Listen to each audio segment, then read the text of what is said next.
Good morning student. मैं Seema Gothwal, assistant professor, government college Ajmer. आप सब बीकॉम सेकेंड ईयर स्टूडेंट हैं। हम फंडामेंटल ऑफ एंटरप्रेन्योरशिप का जो सेकंड पेपर है, उसका जो सेकंड चैप्टर है वो पढ़ने चाह रहे हैं, कॉर्पोरेट एंटरप्रेन्योरशिप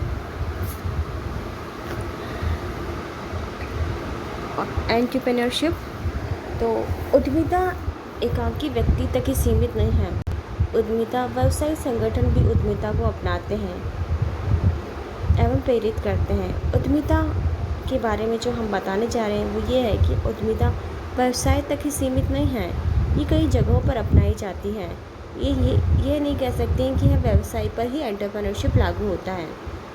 व्यवसाय भी विद्वान संगठनों में कई प्रभावशाली प्रबंध एवं कर्मचारी होते हैं। वे कुछ नया करना चाहते हैं, वे अपनी भावनाओं एवं अपने सपनों की मूर्त रूप देना चाहते हैं, वे अपने कार्यों में अपनी स्वतंत्रता चाहते हैं, परंतु वे कई बार ये सोचते हैं कि नौकरी छोड़कर वे अपना व्यवसाय करते हैं। इन सब इच्छाओं को पूरा कर लेते हैं, किंतु अच्छी संस्थाओं के उच्च प्रबंधक उनकी इस भावना को समझ लेते हैं और उन्हें स्वतंत्रता के साथ अपने सपनों को साकार करने हेतु कुछ नवाचार करने का अवसर देते हैं।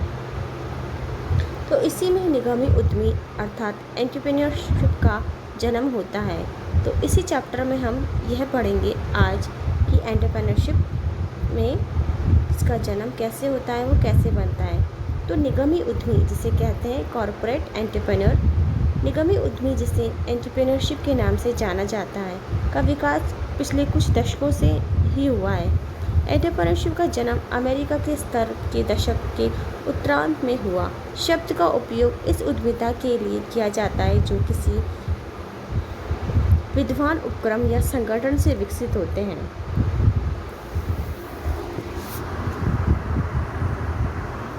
इसकी परिभाषाओं में हम सबसे पहले प्रोफेसर ड्राफ्ट की परिभाषा हम लेंगे। एंटरप्रेन्योरशिप किसी संगठन में नवाचार की आवश्यकताओं को पहचानने तथा उसे प्रोत्साहन करने की प्रक्रिया है।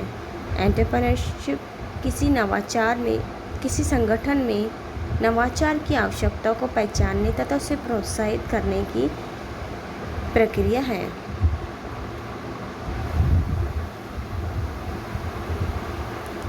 Entrepreneurship is the process of recognizing the lead of innovation and promoting it within organization. और नेक्स्ट परिभाषा रहते हैं, एंटरप्रेन्योरशिप की किसी विद्वान संगठन में उद्यमिता है जो हिजर के अनुसार है। Entrepreneurship is the entrepreneurship within an existing organization. तो ये दो परिभाषा मैंने आपको बताई। तो उद्यमिता किसी भी संगठन नवाचार की आवश्यकता पहचानने और उसे प्रोत्साहित करने की प्रक्रिया है। और दूसरी परिभाषा, एंटरप्रेन्योरशिप किसी विद्वान संगठन में उद्यमिता है।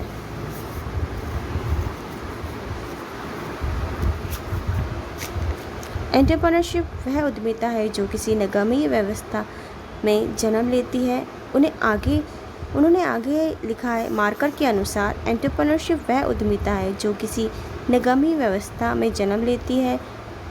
और साथ ही उन्होंने ये भी लिखा है कि एंटरप्रेन्योरशिप किसी बड़ी कंपनी के आंतरिक बाजारों तथा अपेक्षाकृत छोटे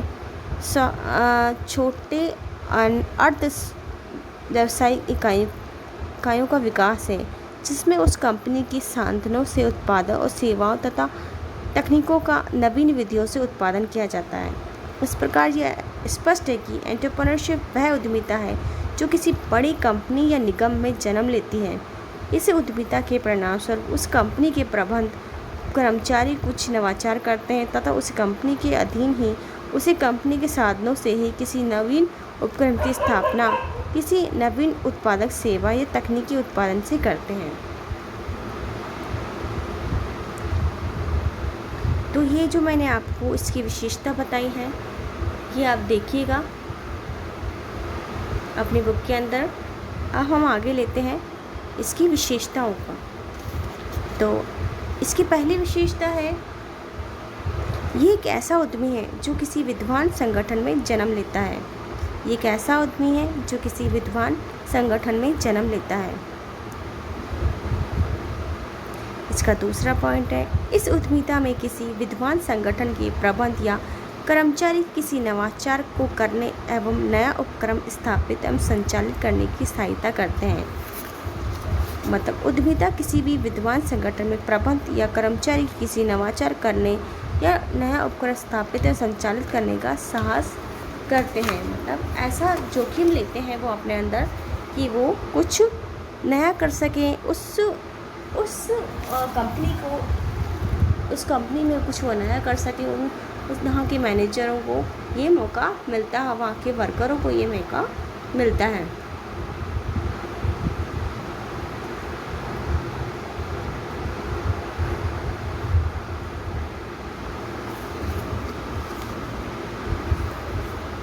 नेक्स्ट है, इस उद्यमिता में वह विद्वान संस्था की संसाधनों को जुटाती है।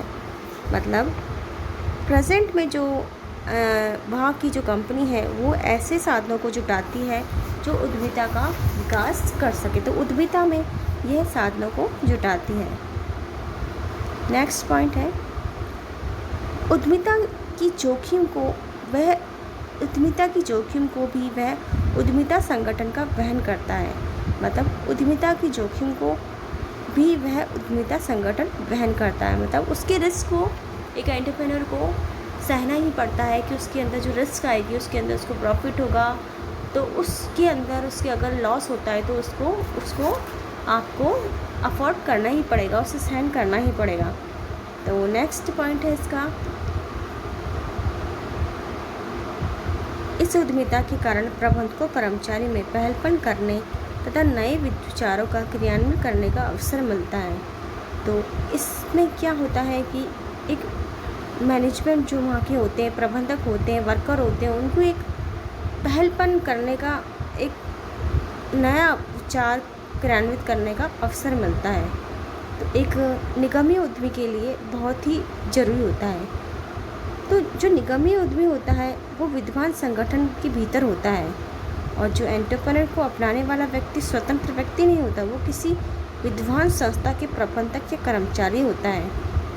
तो ये सब चीज़ें हैं कि एक एंटरप्रेन्योर के अंदर क्या खूबियाँ होती हैं, किस तरह का वो होता है। एक निगमीय उद्यमी के अंतर्गत आप क्या देखना चाहते हैं, वो सब चीज़ एक कॉरपोरेट एंटरप्रेन्योर में होता है। तो जो इस तरह के जो उद्यमी होते हैं वो संपूर्ण जोखिम संस्था द्वारा इसमें अपनाने पर संपूर्ण जोखिम विद्वान संस्था द्वारा उठाई जाती है, और प्रबंधक कर्मचारी को कभी अप्रत्यक्ष जोखिम जैसे वेतन की कमी, पदोन्नति, स्थानांतरण आदि के रूप में भी उठानी पड़ती है। तो जो निगमीय उद्यमी होते हैं वो कंपनी के लिए कुछ इनोवेशन करते हैं, सारी रिस्क उस संस्था को उठानी पड़ती है, लेकिन कभी कभी उन्हें इस रिस्क का सामना भी करना पड़ता है कि उनका सैलरी कम हो जाती है, उनका प्रमोशन रुक जाता है अगर उनसे कोई गलती हो जाती है। तो एंटरप्रेन्योरशिप को अपने संगठन के वातावरण के भीतर नवाचार करना एवं उपक्रम स्थापित और संचालित करना होता है। और एंटरप्रेन्योरशिप की विकास एवं सफलता में उस संगठन की प्रबंधकीय पदानुक्रम व्यवस्था पर प्रभाव पड़ता है। यदि उच्च अधिकारी का सहयोग और अनुमोदन न करे तो वह संपूर्ण नवाचार का जार ही केवल स्वप्न रह जाता है। तो एक एंटरप्रेन्योरशिप और एक कॉरपोरेट एंटरप्रेन्योरशिप में बहुत बड़ा अंतर है कि वो कॉरपोरेट एंटरप्रेन्योरशिप कंपनी के लिए काम करता है, कंपनी के इनोवेशन के लिए काम करता है, कंपनी के लिए रिस्क लेता है, कंपनी उसके लिए रिस्क लेती है। और एंटरप्रेन्योरशिप खुद के लिए चलता है, वो अपने लिए काम करता है, वो खुद की रिस्क लेता है। तो कॉरपोरेट और एंटरप्रेन्योरशिप में बहुत बड़ा ये अंतर है। तो इसका जो मैं डिफरेंस आपको नेक्स्ट लेक्चर में बताऊँगी। आज के लिए मैं यही कहना चाहूँगी कि आप इसकी डेफिनेशन और विशेषताओं को देखिएगा, और इसकी जो डिफरेंसेस हैं वो मैं आपको नेक्स्ट लेक्चर में बताऊँगी कि एक उद्यमिता और निगमीय उद्यमी एंटरप्रेन्योर और कॉरपोरेट एंटरप्रेन्योरशिप में क्या अंतर होता है। आज के लिए बच्चों इतना ही। धन्यवाद। अपनी बुक के अंदर ज़रूर पढ़िएगा। All the best. Thank you.